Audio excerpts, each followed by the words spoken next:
श्री गणेशाय नमः। श्री परमात्मने नमः।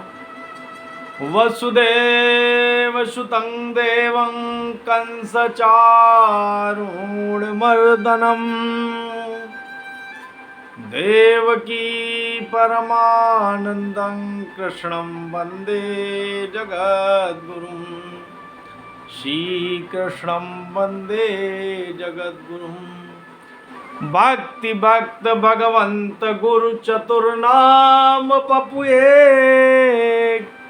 तिनके पद बंदन किए नाशई विघ्न अनेक। मंगल आय विराजिरा वस्तु ननु हरिजन को जस गावते हरिजन मंगल रूप। जो हरि प्राप्त की आस हो तो हरिजन गुण गाओ। न तर सुकत भुज बीज ज्यो जन्म जन्म पछिताओ। मंगल भावनय मंगल दमनु गोपीपति वृंदावन रमनु। गुरु समान नहीं को उपकारी देखो करी विचार जग झारी। बोलो श्यावर रामचंद्र की जय। उमापति महादेव की जय। राधा माधव सरकार की जय। जय जय वीर बजरंग बली की जय। जय जय सब भक्तन की जय। जय जय सब संतन की जय।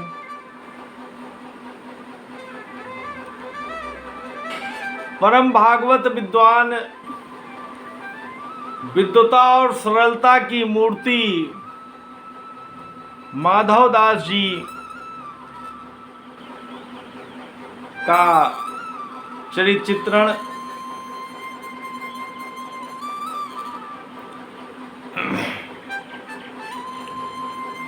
परम विद्वान संत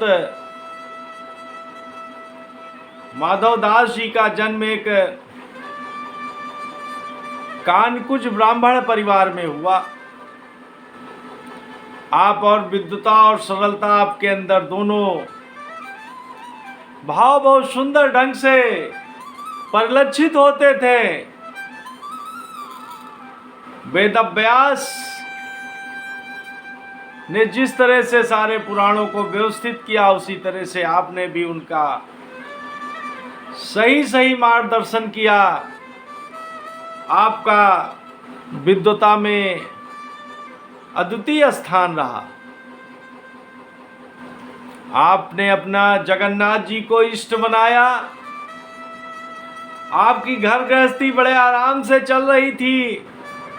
आपकी माता जी थी, आपकी पत्नी थी और आपके एक बेटा था। और आप गृहस्थ आश्रम में रहते हुए भगवान की ध्यान साधना में लगे रहते थे। मगर एक समय ऐसा आया कि आपकी पत्नी ने आपका साथ छोड़ दिया। तब फिर संत माधव दास जी ने गृहस्थ आश्रम में रुकना उचित नहीं समझा और वहां घर से परिवार को भगवत आश्रय छोड़कर, भगवान के सहारे छोड़कर और जगन्नाथपुरी की यात्रा किया। और जगन्नाथपुरी आकर आपने समुद्र के किनारे भगवान की लीला माधुरी में मग्न हो गए। आपको खाने पीने की कोई सुध न रही। जब कई दिन बीत गए तो जगन्नाथ जी से नहीं रहा गया और जगन्नाथ जी ने लक्ष्मी जी से कहा, कहा कि देखिए माधव दास जी बालक समुद्र के किनारे भूखा प्यासा कई दिन से पड़ा है। तब लक्ष्मी जी ने एक सोने का थाल सजाया, बहुत स्वादिष्ट व्यंजन उसमें परोसे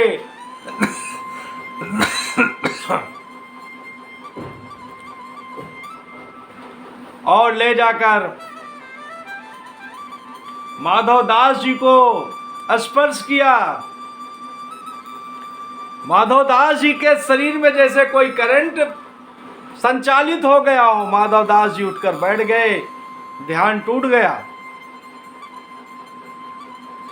तब लक्ष्मी जी ने कहा कि हम तुम्हारे लिए जगन्नाथ जी का प्रसाद लेके आए हैं, भक्त पाइए।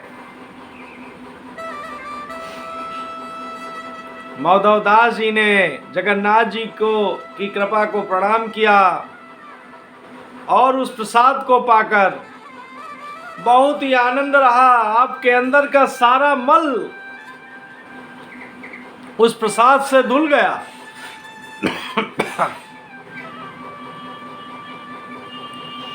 इस तरह से आप प्रसाद पाकर वहीं पड़े रहे और आपने उस थाल को वहीं पर खिसका दिया और अपने ध्यान मग्न हो गए। जब सुबह जगन्नाथ जी के पट खुले तो वहां मंदिर में एक थाली, स्वर्ण थाली गायब मिली। अब पूरे जगन्नाथ पुरी में उस स्वर्ण थाली के ढूंढने का प्रयास किया जाने लगा कि जगन्नाथ जी की स्वर्ण की थाली कहां चली गई, किसने चुरा लिया। होते करते सब खोजी लोग समुद्र के किनारे पहुंचे तो एक संत ध्यानमग्न बैठे हैं और उन्हीं के बगल में एक सोने का थाल रखा हुआ है। फिर क्या था, उन लोगों ने माधव दास जी को चोर समझा और माधव दास जी की पिटाई लगा दिया। माधव दास जी उस कृपा को भी भगवत कृपा ही मानते रहे और जगन्नाथ जी का स्मरण करते रहे। जगन्नाथ जी ने जो उनके पुजारी थे जिन्होंने माधव दास जी को मारा था, जगन्नाथ जी ने उनको स्वप्नादेश दिया कि जो तुमने माधव दास जी को मारा पीटा है वो सब हमने अपने ऊपर ले लिया है। जाकर तुम लोग माधव दास जी से क्षमा प्रार्थना मांगो, उनकी विनती करो, उनकी सेवा करो। फिर क्या था, जगन्नाथ जी का आदेश पाकर सब वहीं पहुंचे और माधव दास जी से क्षमा प्रार्थना करने लगे। माधव दास जी संत हैं, उन्होंने उन सारे ब्राह्मणों को क्षमा कर दिया। इस तरह से माधव जी की ख्यात जगन्नाथपुरी में फैलने लगी। एक दिन माधव दास जी जगन्नाथ जी का दर्शन करने मंदिर आए।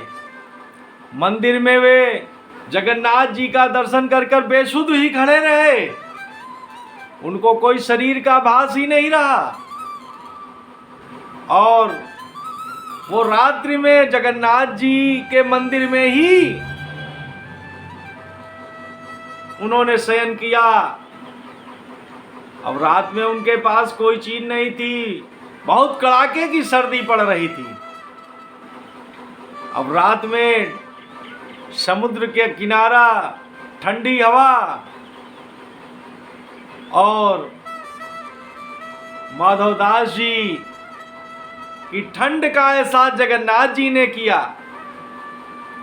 और जो जगन्नाथ जी को रजाई उड़ाई गई थी, जगन्नाथ जी ने लाकर वो रजाई माधव दास जी को उड़ा दिया। इस तरह से जगन्नाथ जी ने अपने भक्त की ठंडी से रक्षा किया और माधव दास जी ने जगन्नाथ जी की कृपा को प्रणाम किया और माधव दास जी जगन्नाथपुरी में लोग उनको बड़ा मान देने लगे। एक बार की बात है, परम भागवत संत माधवदास जी अतिसार रोग से पीड़ित हो गए। अब उनके शरीर में उठने बैठने चलने की कोई शक्ति नहीं रही। तब जगन्नाथ जी ने भेष बदलकर और माधवदास जी की सेवा किया। वो सेवा के सारे कर्म किए जो एक अति दुर्बल व्यक्ति के साथ लोग करते हैं। और जगन्नाथ जी को बड़ा आनंद आया जब माधवदास जी ने देखा कि ये तो स्वयं जगन्नाथ जी हैं जो सेवा कर रहे हैं। तो माधवदास जी उनके चरणों में गिर पड़े। तब भगवान ने कहा कि भक्त देखो, मैं अपने नियम को नहीं बदल सकता हूं। तुमको जो प्रारब्ध भोग भोगने हैं वो तो भोगने पड़ेंगे, मगर मैं सेवा के द्वारा तुम्हारी सहायता कर सकता हूं, उनको आसान कर सकता हूं, जिससे कि तुम्हारा जीवन दिव्य हो जाए। तो इस तरह से जगन्नाथ जी की कृपा पाकर माधवदास जी बहुत ही प्रसन्न हुए और वहीं पर जगन्नाथपुरी में भिक्षाटन करते रहे, लोगों को उपदेश देते रहे, लोगों को ज्ञान बांटते रहे और जगन्नाथ जी की कृपा का अनुभव करते रहे। एक बार की बात है कि जगन्नाथपुरी में बनारस के एक विद्वान ब्राह्मण पधारे। अब वो उनको अपनी विद्या का बड़ा अभिमान था, जो भी मिले उससे सार्थार्थ के लिए तैयार हो जाए। तो लोगों ने कहा कि आपसे तो सार्थार्थ के लिए यहाँ पर एक ही व्यक्ति विद्वान है, संत माधवदास जी। तो वो ब्राह्मण संत माधवदास जी के पास सार्थार्थ के लिए गए। तो माधवदास जी ने उनको प्रमाण पत्र लिखकर दे दिया कि पंडित जी, आप सार्थार्थ में विजयी हुए और हम सार्थार्थ में हार गए। अब ये जब पत्रक मिला पंडित जी को तो पंडित जी फूले नहीं समा रहे थे कि ये कितना बड़ा विद्वान, हमसे बिना सार्थार्थ किए ही उसने अपना हार स्वीकार कर लिया। और उस पत्रक को रखकर अपनी झोली के अंदर बनारस आए और वहाँ विद्वानों के बीच में उन्होंने कहा कि देखिए, हमने एक उद्भट विद्वान संत माधवदास जी को परास्त किया है। तो लोगों ने कहा कि भाई वो विजय का पत्रक तो दिखाओ। तब पंडित जी ने जब वो पत्रक खोला तो पत्रक में उल्टा लिख गया था कि माधवदास जी से ये ब्राह्मण विद्वान हारे हुए हैं। अरे भाई, वो तो पंडित जी का मुंह सूख गया। और ये कैसे हुआ, ये उनकी कुछ समझ में नहीं आ रहा था। अब वो पंडित जी उसी समय फिर जगन्नाथपुरी के लिए चल दिया।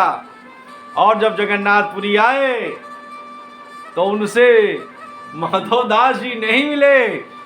जगन्नाथ जी ने माधवदास जी का भेष बनाया और उन पंडित जी को खूब छकाया।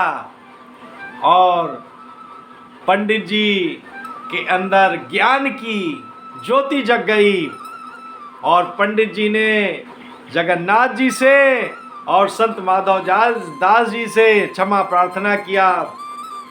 इस तरह से माधवदास जी संत हैं, उनका हृदय बहुत विशाल है।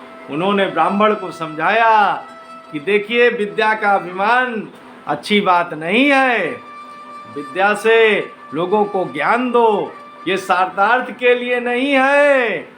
इस तरह से वो ब्राह्मण विद्वान भक्ति के मार्ग पर चल पड़े और उन्होंने विद्या के अभिमान का त्याग कर दिया। इस तरह से अनेक लोगों के जीवन में संत माधवदास जी ने ज्ञान की ज्योति जगा दिया। अब बाबा माधव दास जी वृंदावन की यात्रा पर निकल पड़े। जगन्नाथ जी से प्रणाम करके आशीर्वाद लेके वृंदावन की यात्रा पर निकल पड़े। रास्ते में एक उनका वैश्य शिष्य रहता था। अब फिर क्या था, रास्ता था, रास्ते में वैश्य शिष्य के यहाँ गए तो वैश्य शिष्य कहीं गया हुआ था। उसकी पत्नी घर पर थी। उन्होंने जब देखा कि संत भगवान पधारे हैं तो उन्होंने संत भगवान को बैठाया, जल पिलाया और जल पिलाकर कहा कि आप भगवान बैठिए। तो वो ऊपर गई जहाँ पर उनका संत निवास बना हुआ था। तो वहाँ पर एक संत जी पहले से विराजमान थे। तो उस भक्तानी ने पूछा कि संत भगवान एक अन्य संत पधारे हैं। तो उन्होंने कहा नहीं नहीं नहीं, यहाँ तो कोई यहाँ गुंजाइश नहीं है, यहाँ तो हम ही अकेले रहेंगे।